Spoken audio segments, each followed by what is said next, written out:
Pero un día se darán cuenta, si es que no es demasiado tarde. Porque claro, el problema es realmente serio. Bueno, como igual nosotros tenemos que tratar sobre la ley moral y sobre la obligación. De entrada nomás el tema plantea dos situaciones. Para que haya obligación, tiene que haber libertad. Porque con respecto a lo que es necesario, no se plantea el problema de obligación. Si uno está, digamos, si necesariamente tiene que ir a un lugar, no puede ser obligado a ir, puesto que ya la necesidad lo lleva allí. La obligación moral, sobre todo, se plantea a un ser que puede no ir, pero que debe ir a ese lugar. De manera que el problema de la obligación está circunscrito al problema de la libertad. Y no solamente al problema de la libertad, sino al problema de un orden objetivo. Ese orden objetivo lo podemos llamar el orden esencial de los seres, el orden del universo, el orden hacia un fin último que la razón conoce. Podemos hablar también de un orden de los valores, como se dice ahora, como se usa ahora, pero evidentemente la obligación supone, por un lado, un sujeto libre, y por otro lado supone un orden objetivo, una ley que ya está dada con la naturaleza misma del sujeto que tiene que obrar en conformidad con esa ley. Porque la libertad del hombre no es una libertad absoluta, no es la libertad de Dios. Es una libertad que está condicionada. Es una libertad dentro de un orden que el hombre no ha creado, sino que el hombre recibe, inclusive con la naturaleza que le ha sido dada y con el fin al que está ordenada esa naturaleza, y que su razón le permite conocer. Por eso se dice también habitualmente libertad en el orden, porque la libertad humana es una coincidencia de la espontaneidad y de la ley. Y la ley no la pone el sujeto la recibe, la conoce, la acata, la lleva inscrita, como se dice, en su propia naturaleza, o clama en la voz de la conciencia, como se llama también, o es un llamado de lo alto. De manera que la libertad del hombre es siempre una libertad que comporta una obediencia espontánea y lúcida. No puede ser una libertad, una autonomía de pura espontaneidad, como se ha pretendido muchas veces cuando no se quiere reconocer que nosotros ya venimos dentro de un orden en el que ocupamos un lugar y en que nuestra libertad consiste en que lo que debemos ser, lo que tenemos que ser, lo que debemos hacer y lo que no debemos hacer es algo que depende de una ley dada a nuestra razón y que nuestra razón conoce. Pero que nosotros no nos damos la ley moral, ni tampoco elegimos el fin ya está dado. Es como si naciéramos en un barco, embarcados, que nacemos embarcados y el barco tiene una meta. Toda la diferencia nuestra con otros seres irracionales, por ejemplo, es que nosotros tenemos que llevarnos, tenemos libertad para ir a donde tenemos que ir.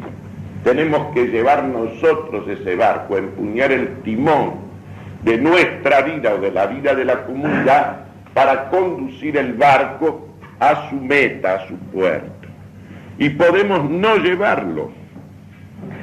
Y entonces cuando no vamos a donde tenemos que ir, en realidad nos sumergimos. Porque uno tiene que ser lo que es, ser libremente lo que ya es. Otra cosa no puede ser. No solamente en orden, con relación al orden que comprende al hombre como tal, como naturaleza racional y libre, sino también en un orden, en un sentido todavía más particularizado, más individual, más exclusivo de cada uno, no solamente en cuanto somos hombres, sino en cuanto somos esta persona que somos cada uno de nosotros.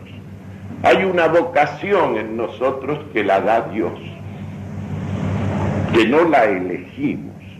La vocación no se elige. La vocación se descubre y se acata o no se acata. La libertad del hombre está siempre presente, pero en la forma de la adhesión, del consentimiento, del acatamiento a un designio que Dios ha puesto en nosotros. De manera que hay como un doble ordenamiento. Estamos dentro de un orden que Dios ha creado, y de un fin último hacia el cual ese orden está concertado o dirigido, que corresponde a nuestro carácter de hombres, de naturalezas humanas, de naturalezas racionales y libres. Y hay además un ordenamiento particular de cada uno de nosotros, que es el que corresponde, es la vocación, es el designio, es aquello para que Dios nos ha hecho a cada uno de nosotros, para lo cual ha distribuido los talentos adecuados, para que cada uno pueda cumplir su misión pequeña o grande, dentro de ese orden racional y libre de la vida humana, cumple una misión. Quiere decir que es como una doble obediencia la realización de nuestra libertad. Esa libertad en nosotros se manifiesta como algo espontáneo, voluntario, como un querer, como una preferencia. Pero lo que tenemos que hacer, lo que debemos hacer, ya está determinado.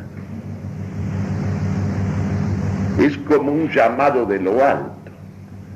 Cuando nosotros inventamos algo y ese algo es valioso, es un descubrimiento. No es una creación, es un descubrimiento. En realidad la palabra invención, el sentido de la palabra es descubrimiento, no es una creación de algo nuevo e inusitado. Por eso nosotros primero vamos a ubicar, esto que acabamos de decir lo vamos a ordenar y después nos vamos a referir al problema fundamental, al problema más concreto que se nos plantea moralmente, que es por un lado el problema, claro está, del bien y del mal, y luego el problema de la vocación, que es una cosa de orden esencialmente moral. La creación del universo es la realización de un plan divino, de un plan eterno. Nosotros estamos dentro de ese plan, como criaturas que participamos en él de un modo libre, no de un modo ciego como participan, por ejemplo, las cosas inertes, tampoco de un modo instintivo cómo participan los animales irracionales. Nosotros participamos de un modo racional y libre, por lo tanto de un modo moral, en la realización de ese plan. Ese plan no depende de nosotros, nos encontramos con él, nos es revelado en lo fundamental y es conocido y asumido por la razón del hombre. La creación del universo es la realización de un plan eterno, en el que todo está perfectamente ordenado. Cada ser tiene su naturaleza y el fin para el cual existe, y la función que debe cumplir. Cada ser tiene la naturaleza que lo define y constituye, y tiene una función dentro de ese todo.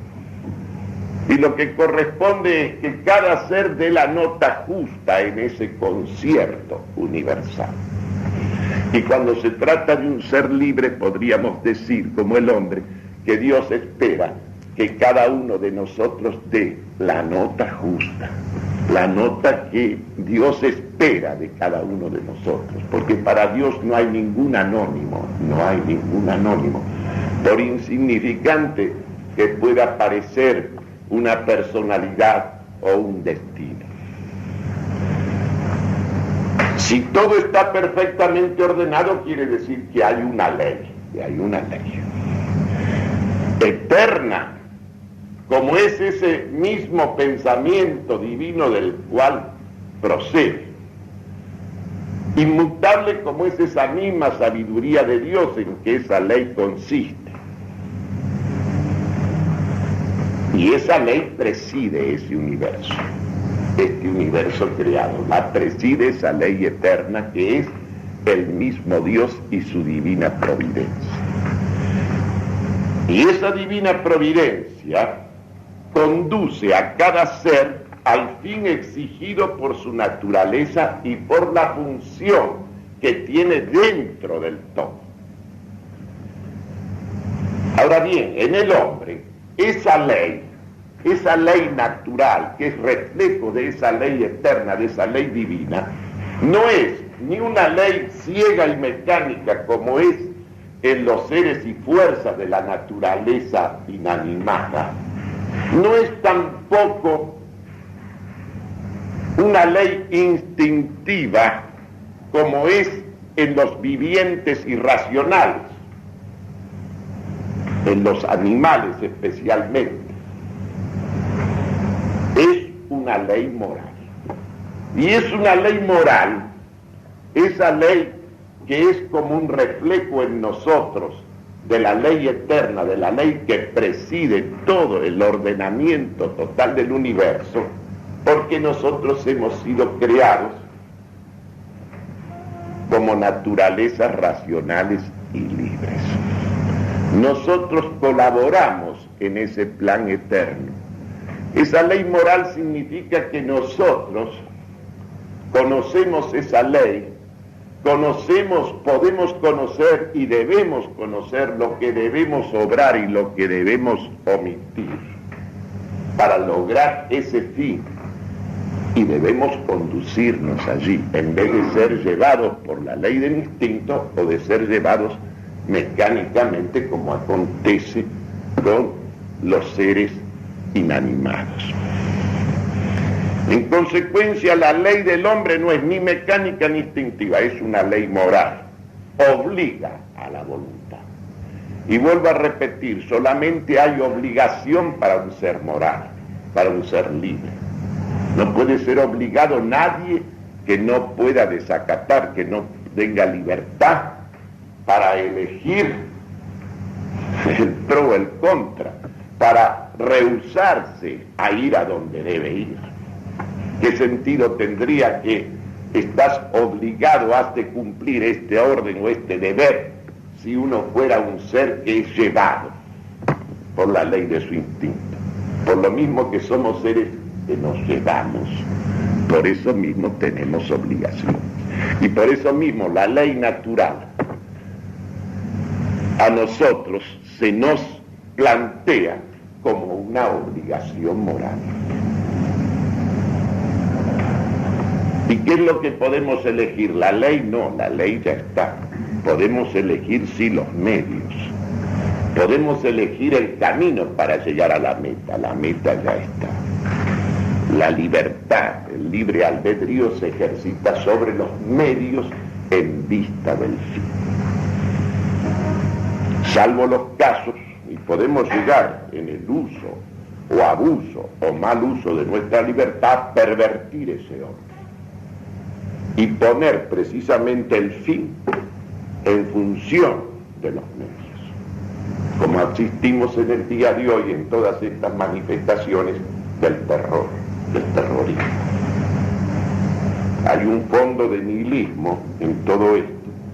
Hay la pretensión por parte del hombre de ir más allá del bien y del mal, de ir más allá de la ley moral, o sea, de la ley eterna, de la ley de Dios y de su divina providencia, e implantar uno, el fin. Y considerar que en vista de ese fin, que puede ser el dominio, que puede ser el placer, que puede ser la riqueza, considerar que cualquier medio, cualquier procedimiento es lícito. Cualquier forma de asesinato, cualquier forma de dolo, cualquier forma de falseamiento, cualquier forma de engaño, de traición, es lícita siempre que me sirva para lograr ese fin que yo he decidido. En consecuencia, nuestro libre albedrío es simplemente ese poder de nuestra voluntad de elegir los medios, de elegir lo que es mejor o de quedarnos con lo que es peor, de movernos en la dirección de lo superior o de inclinarnos a lo que es inferior. Podemos obrar o dejar de hacerlo. La ley moral natural, por lo tanto, no es otra cosa que la ley eterna, en cuanto tiene por objeto la regulación de la conducta humana. No hay varias leyes eternas, es la misma, solo que se manifiesta de distintos modos según los sujetos. No es un orden distinto el que preside, digamos así, el ámbito de las piedras o de los minerales y el ámbito de las plantas o de los animales irracionales o el ámbito del hombre. Claro está que esa ley asume, esa misma ley eterna, ese mismo orden del universo asume un carácter distinto según el sujeto que tiene que actuar. Por eso, con relación a nosotros, reviste la forma de la ley moral. ¿Por qué? Porque está dirigida a sujetos libres. Y se presenta entonces como una obligación para nosotros hacer lo que es debido para alcanzar ese fin último que ya está prescrito. Entonces la ley eterna se confunde con la misma razón divina y es íntima su relación con las ideas divinas, o sea, con esas razones divinas que son anteriores a las esencias existentes en la realidad y que son las mismas esencias que nosotros conocemos cuando nuestra razón abarca ese orden que Dios ha creado. Los seres, las esencias existentes, antes de ser en ellas mismas, son razones en Dios, son pensamientos en Dios. Y porque existen en ellas mismas, las podemos conocer nosotros. ¿Y qué es lo que conocemos nosotros cuando conocemos ese orden que guardan las esencias creadas? Conocemos eso mismo que es un reflejo, eso mismo que es un reflejo de la ley eterna, de la razón divina. No conocemos otra cosa.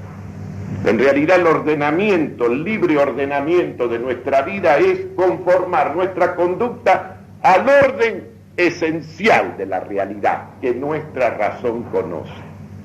Y que en la medida en que nuestra razón es limitada o está perturbada por el oscurecimiento de los fines consecuencia del pecado original, Dios nos revela, Dios nos ha revelado ese fin y el ordenamiento de nuestra vida a ese fin último.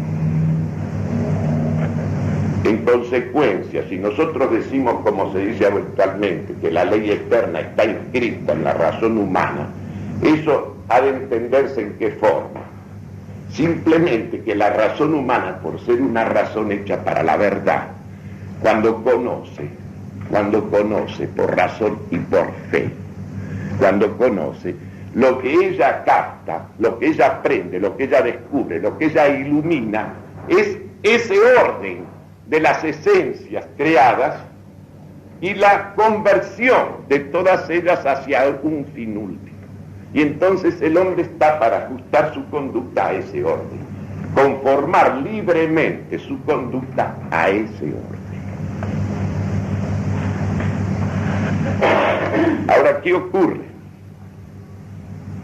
Vivimos en nuestro tiempo precisamente la presencia de actitudes que tienen incluso el carácter de grandes movimientos a nivel mundial, de movimientos arrolladores, en que precisamente este sentido de la existencia de un orden en el universo, de la existencia de una ley moral que es un reflejo en nosotros de la ley eterna, es algo completamente ilusorio y mítico. Y que le hablan a usted el lenguaje de un Marx o de un Lenin diciéndole que todas las leyes, lo mismo en la sociedad que en la historia, son convencionales.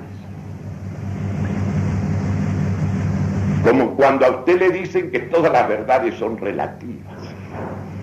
Si todas las verdades son relativas, y todas las normas son relativas, y otros tiempos, otros valores, otras costumbres, entonces usted ya le ha quitado a la libertad del hombre el orden, ese orden objetivo que es el orden conocido por la razón y la fe, que es el orden de la verdad, que es el orden del ser, que es el orden de la realidad. Ya no puede haber prudencia, porque prudencia es conformidad de la conducta a la realidad de las cosas. Ya no puede haber justicia, porque justicia significa la voluntad de darle a cada uno lo que es suyo. ¿Cómo va a haber justicia si ya en realidad todo es convencional y arbitrario? Todo es relativo. Tampoco puede haber verdadera fortaleza. Por eso hoy a ustedes se les presentan el ejemplo de la fortaleza. Se lo presentan lo mismo en el más feroz delincuente que en un verdadero héroe. Y al final, ahí la fortaleza es lo mismo. La capacidad, por ejemplo, de morir en la lucha, de morir en combate. Cuando es evidente que un pistolero muere con la soltura y la serenidad que muere un verdadero héroe. El problema es saber si la fortaleza puede existir sin la justicia, la verdadera fortaleza. En cuanto a la sobriedad, es conocido el caso, cuántos gastos hay a la fuerza, gastos por avaricia. Por ejemplo, para poner un caso concreto, hay gente que la avaricia es tan devoradora que no incurre, por ejemplo, en actos lujuriosos para no gastar. Y pueden ser un exponente de castidad, que toma el hecho aislado y evidentemente tiene las características. Este es un problema serio, porque nosotros vivimos precisamente en un mundo que cada vez más se perfila más allá de la ley moral, más allá del bien y del mal, para usar aquí el título de una obra de Nietzsche, más allá del bien y del mal. Y en el fondo, si analizamos un poco, y nos analizamos a nosotros mismos, vemos que el peso del éxito de los que triunfa, arrolla con cualquier acatamiento de valores superiores o de las formas supremas de la verdad, del bien, de la justicia. Es evidente que es así. Por eso al pobre Cristo se le da cada vez menos beligerancia en este mundo. Y hay hasta cristianos que me lo revisten a Cristo en las figuras de los triunfadores de este mundo, para poder encontrar ahí un asidero para prestarle todavía fe.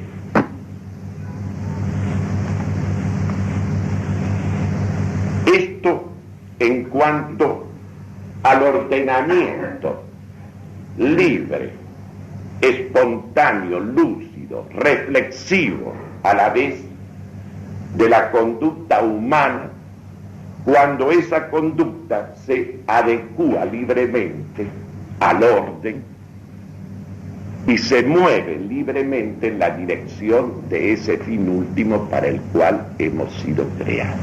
Ahora vayamos a un problema concreto, personal, que también es fundamentalmente moral, el problema de la vocación, Porque así como hemos recibido una naturaleza humana, así como estamos constituidos como animales racionales, o sea, como animales metafísicos o políticos, como lo definía un Aristóteles, del mismo modo el hombre, como persona, está también ordenado a un designio propio. Si yo quiero tomar un ejemplo, porque es como decía Aristóteles, él decía, cuando usted quiere estudiar cualquier orden de fenómenos o de manifestaciones de la realidad, busque siempre para observar, para analizar, aquellos ejemplares, aquellos casos más cumplidos, más perfectos, más acabados, que son los verdaderos casos normales. La verdadera normalidad es lo óptimo, es lo más excelente, es lo que puede ser modelo, arquetipo. La normalidad de los términos medios es una invención moderna, es una invención del normalismo, entre nosotros del normalismo sarmientino, que es la normalidad de los términos medios. Yo quiero saber cuál es una inteligencia normal, entonces hago una encuesta, un cuestionario con clasificación, y de las menores inteligencias a las que aparecen más altas dentro de ese cuestionario rígido saco un término medio, y esa es la inteligencia normal. No es verdad. El método científico que aconseja Aristóteles, sobre todo para estudiar, y mucho más para estudiar las potencias del alma inteligente y capaz de querer del hombre, es buscar siempre lo mejor, el caso mejor. Incluso para estudiar individuos como son, por ejemplo, los caballos. ¿Usted a quién tiene que dirigir su mirada? A cualquier caballo, a un matungo cualquiera, no. Tiene que buscar un caballo pur sang, donde se dé acabadamente, cumplida plenamente la condición equina, donde la esencia equina esté realizada, esté cumplida al más alto nivel. Ahí está el verdadero caballo. Los otros son caballos también, pero menos caballos. Si se trata del hombre, usted quiere estudiar la inteligencia, ¿qué tiene que hacer? Vaya a uno de esos gigantes de la inteligencia, un Santo Tomás, un Aristóteles, un Platón, estúdielo y va a saber lo que es la inteligencia humana. Se alimenta usted de gigantes y va a adquirir además la fuerza de un gigante, en ese orden de cosas. Ahí está la inteligencia normal. Esa es normal. Una inteligencia que puede ser normativa. No la mediocridad, no el término medio. Entonces nosotros vamos a hacer lo mismo. Si se trata de la vocación, Vamos a buscar el ejemplo supremo que existe entre todas las criaturas habidas y por haber. ¿Cuál es el ejemplo supremo de la vocación cumplida en la criatura humana? Es la Santísima Virgen. Ahí tienen ustedes el modelo acabado de lo que es una vocación cumplida en el más libre, en el más espontáneo, y por eso también en el más lúcido acatamiento, en la más lúcida obediencia. Contemporáneo de Jesús fue Séneca, y Séneca, el pagano que no lo conoció a Jesucristo, decía: obedecer a Dios, eso es libertad. Obedecer a Dios, eso es libertad. Pues, ¿qué caso puede haber más cumplido, más acabado, más perfecto de esta obediencia lúcida, de esta obediencia lúcida que es la libertad del hombre, que el caso de la Santísima Virgen? Basta recordar nomás lo que aconteció en la Anunciación. Se le presenta el arcángel Gabriel, después de haber estado con Zacarías, y le anuncia que va a ser madre, de Dios. Ella no duda un solo momento, no puede dudar. Ella conoce las Escrituras, conoce todas las anticipaciones, todas las profecías. Ella ha seguido en las lecturas y comentarios del Antiguo Testamento, ha seguido los caminos que conducen hasta ahí, hasta ella. Lo único que la trastorna un poco, no que la hace dudar. Zacarías dudó, pero ella no. Lo único que le hace dudar no es el qué, o sea, la vocación, el designio de Dios en ella, que es la divina maternidad. La única duda que tiene es el cómo, porque ella, que ha consagrado su virginidad a Dios, le pregunta ¿cómo puede ser esto en mí que no conozco varón? Que no conozco, no lo dice en el sentido, pues si tengo que perder la virginidad, entonces no quiero esta finalidad, porque no puede ella anteponer su orgullo personal al designio divino. No es que ella le está retrucando con su pregunta, quiere decirle al enviado, al mensajero de Dios, quiere decirle: mire, si yo tengo que renunciar a esto al cual he consagrado mi vida, no hay caso, entonces no acepto. No, le pregunta cómo va a ser eso, puesto que ella no conoce varón. Y entonces el ángel le contesta enseguida: el Espíritu Santo descenderá sobre ti, y la virtud del Altísimo te cubrirá con su sombra, por cuya causa el santo que de ti nacerá será llamado Hijo de Dios. Y en cuanto ella escucha esta aclaración sobre el cómo, no sobre el qué, que eso ella está para acatarlo plenamente, entonces le dice algo que es una efusión de su corazón, que es lo más espontáneo, hace suyo el designio de Dios hasta el extremo de decir: he aquí la esclava del Señor, hágase en mí según tu voluntad. He aquí la esclava del Señor, hágase en mí según tu voluntad. Y así mismo quedó ya.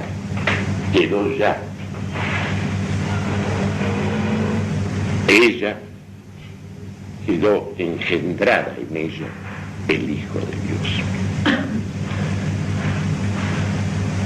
Este acto de obediencia en la extrema humildad, es como decía Teresa, solo el humilde está en la verdad, solo el humilde está en la realidad. El que no es humilde no le deja a la realidad hablar, no le deja a las cosas hablar su propio lenguaje, no le deja decir lo que ellas son, porque él interpone entre su mente y las cosas, interpone sus intereses, sus pasiones, el partido que quiere sacar de ellas, y entonces las cosas no pueden decirle su secreto, no pueden revelarle su esencia, ni el fin para que existen. Solo el humilde es aquel que retira de su mirada todo lo que puede interferir, aquel que se demora ante las cosas para contemplarlas tal como ellas son, aquel que se demora para escuchar a los otros seres, a las otras cosas, hablar su propio lenguaje. Y entonces, precisamente, en ese retiro de sí mismo, en ese renunciamiento de sí mismo, es como se va, digamos así, como se va levantando ante la mente de uno una visión objetiva de la realidad, porque la objetividad es una conquista de la humildad, es un acatamiento al orden que Dios ha creado en cualquier terreno. Lo mismo un científico que está con un microscopio investigando o que está haciendo cálculos para establecer la regularidad de una ley. Cuando Galileo estaba frente al problema del péndulo y veía oscilar una lámpara en la iglesia y advertía, intuía que había una perfecta simetría en el movimiento a un lado y otro de la perpendicular, y lo traduce en un cálculo exacto, y luego lo verifica experimentalmente, no está haciendo otra cosa que acatar a la realidad, o sea, que acatar al divino geómetra, al matemático perfecto, que ha estructurado al universo material dentro de la geometría de la matemática. Y entonces, ¿qué hace el hombre de ciencia? Simplemente leer lo que está escrito. Y lo mismo pasa con la vocación. La vocación también es algo que solamente alcanzamos nosotros. Profesor, yo le di equivocadamente la de otro profesor. Caramba, pero ya se lo voy a dar porque lo tengo. Bueno, no se lo olviden, dice. Sí, como. Comientes el suyo. Gracias.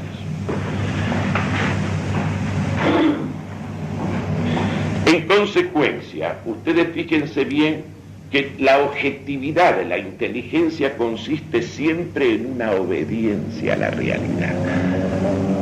Y lo que podríamos llamar la moralidad de la conducta libre, del acto de la voluntad, consiste también en una obediencia, en un acatamiento a una ley, a un orden que ya está establecido. Y a mí no me queda sino reconocerlo y acatarlo. Y en cuanto a la vocación, ese designio que Dios ha puesto en mí, por eso me ha dado los talentos determinados. Siempre hay algún acontecimiento, una lectura, una experiencia cualquiera, una conversación que de pronto me pone delante de aquello para lo cual yo estoy hecho. No quiere decir que Dios le va a decir a uno directamente.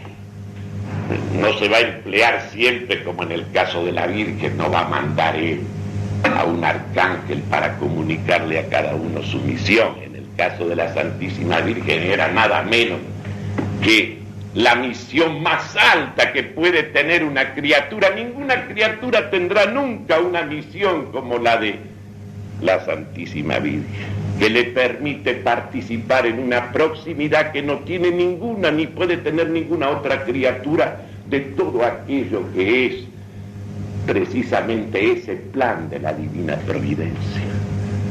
Me imagino en esa humilde mujer, hasta entonces una vida anónima, una vida cualquiera vista desde fuera, cómo se habrán iluminado todo el pasado desde la creación hasta ella, y como todo el futuro, hasta el fin último, aparecía también iluminado a sus ojos, por el hecho de esa aceptación suya, por el hecho de ese consentimiento suyo, de esa libre adhesión al designio divino en ella. Lógicamente, Dios no le envía un ángel a cada uno para las misiones menores, mucho más íntimas, que han de cumplir los demás hombres, pero nadie está excluido. Nadie está excluido. Él lógicamente se empleará a fondo y en forma directa con un Pablo cuando le tiene que señalar el camino, encontrándole precisamente en la vereda de enfrente. Pero siempre él se ha fijado en cada uno y a cada uno le ha dado un designio. El problema es descubrirlo. Y cuando uno lo descubre y adhiere y lo hace suyo, entonces se produce esa coincidencia maravillosa de algo que tiene la forma de una obligación, de una coacción, casi diría hasta de una suave violencia y una espontánea aceptación, una luz, un lúcido consentimiento. Que este es el verdadero sentido de la libertad. La libertad no es espontaneidad pura de la voluntad. La libertad no es que yo me ponga mi ley. La voluntad no es que yo determine cuál es el fin de mi existencia. No es ser lo que yo quiera ser, sino querer ser lo que yo ya soy, ser el que eres. La libertad es esa dichosa, maravillosa coincidencia entre ese llamado de lo alto, esa voz que me habla y que yo escucho y la hago mía y es como si fuera mi voz, es como si fuera algo que es mío. Es como nos pasa cuando nosotros descubrimos una verdad, cuando nosotros avanzamos hacia la demostración de algo, en cualquier terreno, en matemática, en algo, pero lo alcanzamos nosotros. Eso que descubrimos es como si fuera una cosa nuestra. Es algo dado, es algo que es así, es 2 más 2 que es igual a 4. Pero el hecho de descubrirlo yo, de elevarme yo, de iluminar en mí ese pensamiento, de verlo yo, es como si yo lo hubiera producido, como si yo lo hubiera creado. Y esto es lo que acontece en el orden moral.